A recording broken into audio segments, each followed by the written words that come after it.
Hello, my friends. Today I want to talk to you about something very personal, something that I believe can change your English in a way that no classroom, no grammar book, and no vocabulary list ever could. Today I want to talk to you about 5 books, 5 specific books that I believe every English learner should read. Not because they are the most famous books in the world, not because some professor put them on a required reading list, but because each one of these books does something special. Each one teaches you English in a way that feels natural, warm, and human. Each one pulls you forward with a story or an idea so compelling that you forget you are learning. You just find yourself inside the language, swimming in it, breathing it, living it. And that feeling, that complete immersion in English without effort or fear, is exactly where the real learning happens. But before I tell you about the 5 books, I want to tell you something important. Something that I wish someone had told me when I was young and struggling with English. The secret to improving your English through reading is not finding the most difficult book you can handle. It is not pushing yourself through something painful because you think suffering means learning. The secret is finding books that make you forget you are studying. Books that make you turn the page because you want to know what happens next. Books that make you laugh or think or feel something real.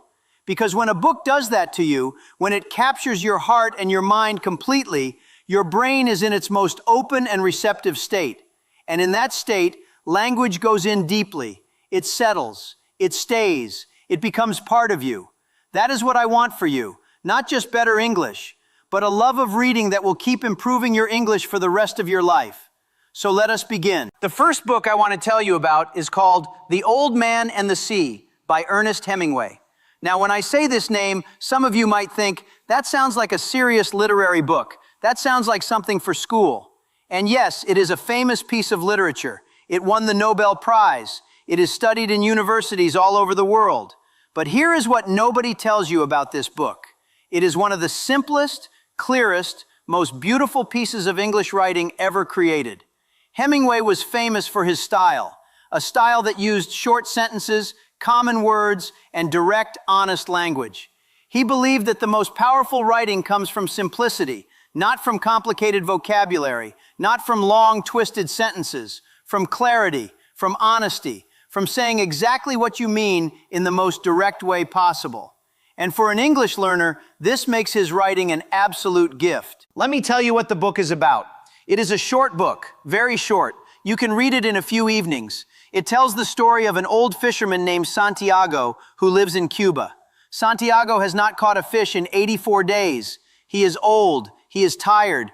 People in his village think his luck has run out. They think his best days are behind him. But Santiago does not accept this.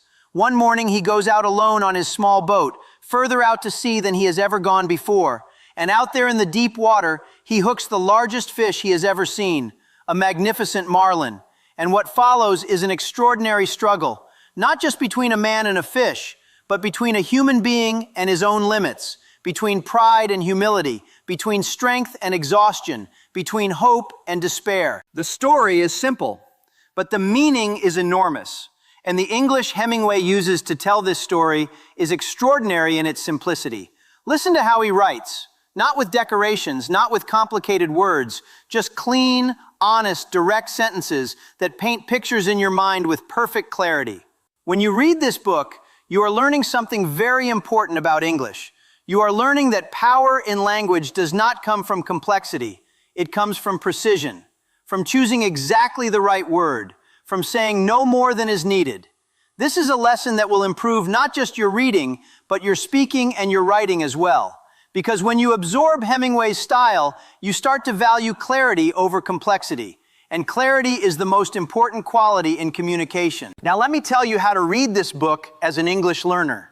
Because the how matters just as much as the what. When you read The Old Man and the Sea, I want you to read it slowly. Not because it is difficult, it is not, but because it deserves to be read slowly. Every sentence has weight. Every sentence means something. And if you rush through it, you will miss the beauty. Read a few pages, then stop. Think about what you read. Can you feel the ocean? Can you feel the old man's tiredness and determination? Can you feel the enormous fish pulling the line? If you can feel those things, then Hemingway's English has entered you. It has connected with your imagination, and that connection is learning at its deepest level. Pay attention to Hemingway's sentences. Notice how short many of them are. Notice how he repeats words deliberately. Notice how he avoids fancy vocabulary. And notice how, despite all of this simplicity, or perhaps because of it, the story is so vivid and so powerful. This is your lesson. Simple English, used with confidence and precision, is always more powerful than complicated English used without understanding. So read this book, feel it, and let its style teach you something about the soul of the English language. I want to tell you about a student I once heard about. A young man studying English who had been told by his teacher that he needed to expand his vocabulary. He needed bigger words, more sophisticated language. So he spent months memorizing long, complicated words. But when he tried to use them in conversation or writing, they felt wrong. They felt unnatural, like wearing clothes that belonged to someone else. Then he read The Old Man and the Sea, and he had a revelation. He realized that the old fisherman in the story, with his simple words and simple sentences, communicated more powerfully than any complicated academic text he had ever read. And he understood something important. The goal is not big words. The goal is the right words. And sometimes, often, the right word is the simple word. That realization changed his entire approach to English, and it began with one short book by one masterful writer. The second book I want to recommend to you is called Charlotte's Web by E.B. White. Now, before you say anything, I know what some of you are thinking. That is a children's book, and yes, it is. It was written for children. But I want to challenge you to throw away any sense that reading a children's book as an adult is something to be embarrassed about. Because Charlotte's Web is one of the most beautifully written books in the English language, full stop. Not one of the most beautifully written children's books. One of the most beautifully written books, period. E.B. White was one of the greatest masters of English prose who ever lived. His sentences are elegant, warm, precise, and full of feeling. And by choosing to write for children, he was forced to express profound ideas in language that is clear and accessible. And for an English learner, that combination, profound ideas in clear language, is absolutely perfect. Let me tell you what the book is about. It is the story of a pig named Wilbur and his friendship with a spider named Charlotte, who lives in the corner of his barn. Wilbur is a gentle, kind, somewhat anxious pig who is facing a terrible fate. But Charlotte, who is wise and loving, decides to save him. And she does it in a remarkable way. She weaves words into her web, words that make people notice Wilbur, words that change how people see him. And through this simple, magical story, E.B. White tells us something deeply true about the power of words, the meaning of friendship, the reality of death, and the possibility of love. These are not small themes. These are the biggest themes in human life, and White addresses them with a gentleness and clarity that will make you feel things deeply, even as you are effortlessly absorbing beautiful English. The vocabulary in this book is rich but accessible. White uses precise, careful language. He chooses his words with great care. And reading his prose teaches you something that no grammar book can teach. It teaches you the difference between a sentence that is merely correct and a sentence that is beautiful. It teaches you that good writing has rhythm, that the sounds of words matter, that the length of sentences matters, that the order of ideas matters. And all of this teaching happens not through explicit instruction, but through experience. You read it, you feel it, and it enters you. I want to tell you something specific about this book that makes it particularly valuable for English learners. Charlotte, the spider, uses many sophisticated words in her descriptions of Wilbur. Words like radiant, terrific, and humble.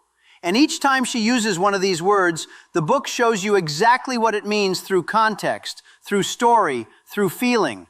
This is vocabulary teaching at its finest, not a definition on a flashcard, but a word arriving in your life at exactly the right moment, connected to a story and an emotion so that it sticks forever. Long after you forget a vocabulary list, you will remember what radiant means, because you read about Charlotte writing it in her web, because you felt what it meant in that story. That is the power of learning vocabulary through reading great books. Let me tell you how to approach this book. Read it without hurry. Pay attention to the descriptions of the farm, the barn, the changing seasons. White writes about the natural world with extraordinary care and precision, and reading those descriptions, you are building what I call visual vocabulary, the English words for the things around you, for light and weather and animals and the feeling of different times of day. This is vocabulary you will use your whole life, because the natural world is always around us, and being able to describe it, even simply, makes your English feel grounded and real. Also, pay attention to the dialogue in this book, the way different characters speak. Wilbur speaks one way, Charlotte speaks another way. The other animals have their own voices, and White captures each voice with just a few careful words. This teaches you something important about how English speakers use language to express personality, how the words someone chooses, the length of their sentences, the formality of their language, all of these things tell you who that person is. This is a sophisticated understanding of language, and you are absorbing it simply by enjoying a beautiful story about a pig and a spider. The third book I want to recommend to you is called The Alchemist by Paulo Coelho. Now, this book is different from the first two in a very interesting way. Paulo Coelho is not a native English speaker. He is Brazilian. He wrote this book in Portuguese, and it was translated into English. And this is actually one of the reasons I recommend it so strongly for English learners, because the English in this book is clear, clean, and accessible in a particular way. The translator worked very hard to make the language feel natural and beautiful in English. But because the original was not written in English, the sentence structures tend to be a little simpler, a little more direct than some native English literature. And for a learner, this makes it wonderfully readable while still being rich and meaningful. Let me tell you about the story. It follows a young shepherd boy named Santiago who lives in Spain. Santiago has a dream, literally a dream that comes to him in his sleep about a great treasure buried far away near the Egyptian pyramids. And he makes a decision that changes everything. He decides to follow that dream. He sells his sheep. He leaves everything familiar. And he sets off on a journey across the sea to Africa, across the desert, through danger and beauty and loss and wonder toward his destiny. What he finds at the end of his journey and what he learns along the way is the heart of this extraordinary book. The Alchemist is full of what Coelho calls personal legend, which means the unique purpose that each person is born with, the thing you were put on this earth to do. And the entire story is a meditation on what it means to listen to your heart, to follow your dreams even when the world tells you it is foolish, to trust that the universe wants you to succeed. These ideas are expressed in language that is warm, poetic, and deeply personal. And they are ideas that resonate with people all over the world, regardless of culture or background. Because the desire to live a meaningful life, to follow your dreams, to discover who you truly are, these desires are universal. They belong to everyone. For English learners, this book is valuable for many reasons. The language is accessible but beautiful. The story moves forward with energy and purpose. The characters are vivid and memorable. And the ideas stay with you long after you finish reading. You will find yourself thinking about your own personal legend, about your own dreams, about what you are pursuing, and whether you are truly listening to your heart. And thinking about big, important ideas in English is one of the most powerful ways to deepen your relationship with the language. I want to tell you about something specific in this book that I think is wonderful for English learners.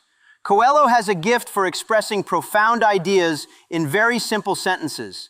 He writes things like, "When you want something, all the universe conspires in helping you to achieve it." Or, "It is the possibility of having a dream come true that makes life interesting." These sentences are not complicated. They use common words, simple grammar, but the ideas they carry are enormous. And reading sentences like this, you are learning something crucial about English. You are learning that the most powerful statements are often the simplest ones, that you do not need complicated language to say something important. You just need the right words, arranged with clarity and conviction. Read this book the way you would watch a beautiful movie. Do not analyze too much. Do not stop constantly. Just let the story carry you. Let Santiago's journey become your journey. And when you finish it, and you will finish it quickly because it is hard to put down, sit quietly for a few minutes and think about what it meant to you. Think about it in English. Let your thoughts form in English. Let the language of the book become the language of your reflection. because that movement from reading English to thinking English is one of the most important transitions in language learning. And a book like The Alchemist, which makes you feel and think deeply, is one of the best vehicles for making that transition. Now I want to tell you about the fourth book, and this one is different from the others. It is not a novel. It is not a story with characters. It is a very short, very powerful book about writing. It is called On Writing Well by William Zinsser. And I recommend it to every English learner who wants not just to understand English, but to use it well, to communicate clearly and effectively, to say what they mean in the cleanest, most direct way possible. Zinsser was a great writing teacher and a wonderful writer himself. And in this book, he shares everything he knows about writing good English. But here is the thing. Even though this book is about writing, it is equally valuable for speaking, because the principles of clear writing and clear speaking are the same. Both require you to think clearly about what you want to say. Both require you to choose your words carefully. Both require you to cut unnecessary language and get to the point. And both require you to respect your audience enough to be clear and honest with them. The book is organized around simple, powerful ideas. Zinsser talks about clutter, which is his word for all the unnecessary words that fill our sentences without adding meaning. He talks about how most of us use more words than we need, how we say in order to when we could just say to, how we say at this point in time when we could just say now, how we say in the event that when we could just say if. And he shows you, with great humor and clarity, how removing clutter from your language makes it stronger, not weaker, stronger. Because clean language respects the reader. Clean language says, I value your time and I will not waste it with unnecessary words. This idea will change the way you think about English communication. Many English learners believe that more words means better English, that longer sentences mean more sophisticated English. But Zinsser shows you clearly that the opposite is often true. The best English communication is direct, clear, and free of unnecessary decoration. And learning to write and speak this way will make you more effective in every professional and personal situation. Zinsser also talks about finding your own voice, about the importance of being yourself in your language, not trying to sound like someone else, not trying to impress people with words you do not truly own, but speaking and writing from your own genuine perspective, with your own personality, your own humor, your own way of seeing things. This is wonderful advice for English learners. Because many learners feel that they must sound like a native speaker to be taken seriously, but this is not true. What makes communication powerful is authenticity, is honesty, is the feeling that a real human being with a real perspective is speaking to you. And you can have all of that in English, even with an accent, even with occasional grammar mistakes, even with a vocabulary that is still growing. Because your ideas, your perspective, your humanity, those are already complete. They just need the language to carry them. Let me tell you how to read this book. Unlike the novels I recommended, this is a book you can read slowly and deliberately. Spend time with each chapter. Think about the examples Zinsser gives. When he shows you a paragraph full of clutter and then shows you the same paragraph cleaned up, really look at both versions. Feel the difference. Ask yourself why the cleaned up version feels better. What has been removed? What has been added? This kind of close reading is excellent practice for understanding how English works at a deep level, and it will give you tools for evaluating your own English. You will start to notice clutter in your own speaking and writing, and noticing it is the first step to removing it. I also recommend that after reading each chapter of this book, you take something you have written recently, an email, a message, a paragraph, and you try to apply what Zinsser taught you. Can you find any clutter? Can you cut any unnecessary words? Can you make any sentence clearer? This exercise, applying what you read immediately to your own work, is one of the most powerful learning strategies available, because it closes the loop between reading and doing, between absorbing and applying. And that closed loop is where real improvement lives. Now I want to tell you about the fifth and final book. And this one is perhaps my most personal recommendation, because this book is not just about English. It is about life. It is about courage. It is about what it means to try, to fail, to get up and try again. It is a book that will not just improve your English. It will remind you why you are learning English in the first place. And that reminder, at times when learning feels difficult and progress feels slow, can be the most valuable thing of all. The book is called Tuesdays with Morrie by Mitch Albom. It is a true story, a memoir. It tells the story of a young man named Mitch who was once very close to his university professor, a man named Morrie Schwartz. After graduating, Mitch got busy with life, a career, money, success, and like many of us, he lost touch with the people and the things that truly mattered. Then one day, he sees a television interview with his old professor, and he discovers that Morrie is dying. He has a terrible illness that is slowly taking away his ability to move, to speak, to breathe. And Mitch goes to visit him, just once, he thinks. But that one visit turns into another and another. Every Tuesday, Mitch drives to Morrie's house, and they talk about life, about death, about love, about family, about regret, about what truly matters. And those conversations become this book. The English in Tuesdays with Morrie is perfect for learners. Mitch Albom writes in a warm, accessible, conversational style. His sentences are not complicated. His vocabulary is not difficult, but his writing is full of emotion and wisdom. It reads almost like someone talking to you, like a friend telling you about the most important conversations of his life. And that conversational quality makes it incredibly natural to absorb, because you are reading the kind of English people actually speak, real sentences, real expressions, real human language. This book will teach you English in many dimensions. You will encounter vocabulary for talking about emotions, about feelings, about relationships. Words like grateful, regret, compassion, acceptance, meaning. These are not simple words, but they appear in context, in deeply human situations, and you will understand them through the feeling of the story, not through a dictionary definition. And words learned this way go deep. They stay with you, because they arrived in your life attached to something real, something felt, something true. You will also encounter the kind of English used in real conversation. Morrie says things simply and powerfully. He does not lecture. He does not give speeches. He talks. He shares. He questions. And listening to him through the page, you are hearing what natural, genuine English conversation sounds like when it is at its best. This is excellent preparation for real English conversations, where the goal is not to impress, but to connect. Let me tell you why I chose this book as the 5th recommendation. Because I believe that when you are learning a language, you need more than techniques and methods and strategies. You need to feel why the language matters. You need to feel what is possible when you can communicate fully and freely in another language. And Tuesdays with Morrie gives you that feeling. Because Morrie Schwartz communicates with absolute clarity and honesty. He says what he means. He means what he says. And the impact of his words on the people around him and on you as the reader is enormous. And you think, I want to be able to do that. I want to speak English in a way that reaches people, in a way that matters. And that wanting, that motivation fired by a beautiful book will carry you through every difficult day of learning. I want to say something now about how to use these 5 books together as a reading program. Because reading them in a thoughtful sequence will give you more than reading them randomly. I suggest starting with Charlotte's Web. It is short, beautiful, and accessible. It will give you an early experience of reading a complete English book and feeling good about it. From there, move to The Old Man and the Sea. Also short, also beautiful, but with a different kind of English.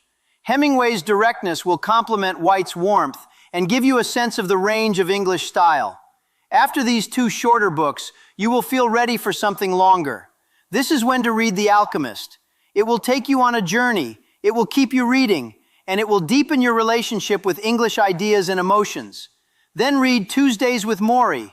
By this point, you will be comfortable enough with English reading that you can fully appreciate the emotional depth of this book, and you will absorb its conversational language with ease.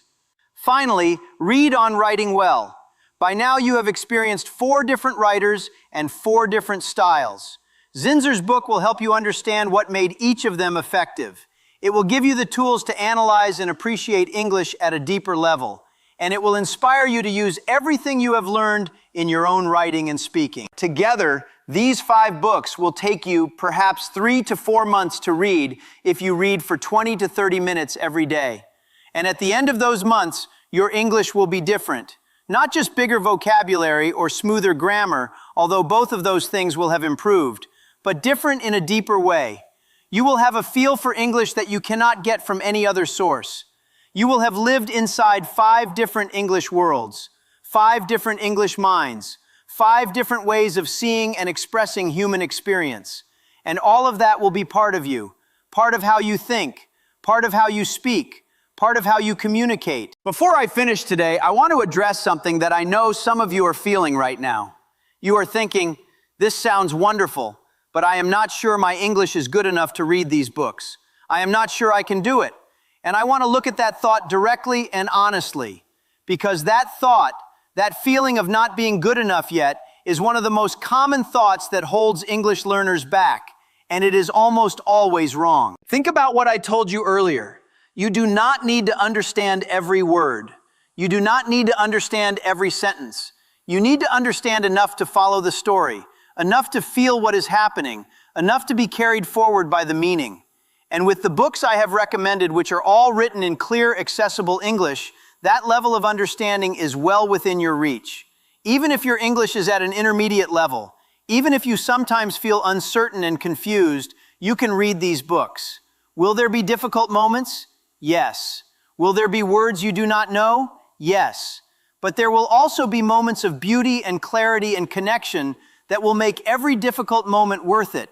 And slowly, page by page, book by book, your English will grow to meet the challenge. I started with almost nothing. I had no money for expensive schools, no access to native speakers except the ones I sought out myself, no special advantages. But I had books, and I had the willingness to sit with them even when they were difficult, even when I did not understand everything, even when it was slow and frustrating. I kept going, because I knew that something was happening inside me even when I could not see it clearly. And eventually, I could see it. I could feel it. My English had grown. My world had grown. And those books were part of how that happened. Your world is waiting to grow too. And it starts with a single book, picked up tonight, opened with curiosity, read with patience and willingness.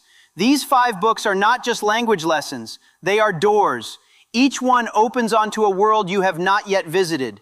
Each one carries ideas and emotions and ways of seeing that will enrich not just your English, but your life.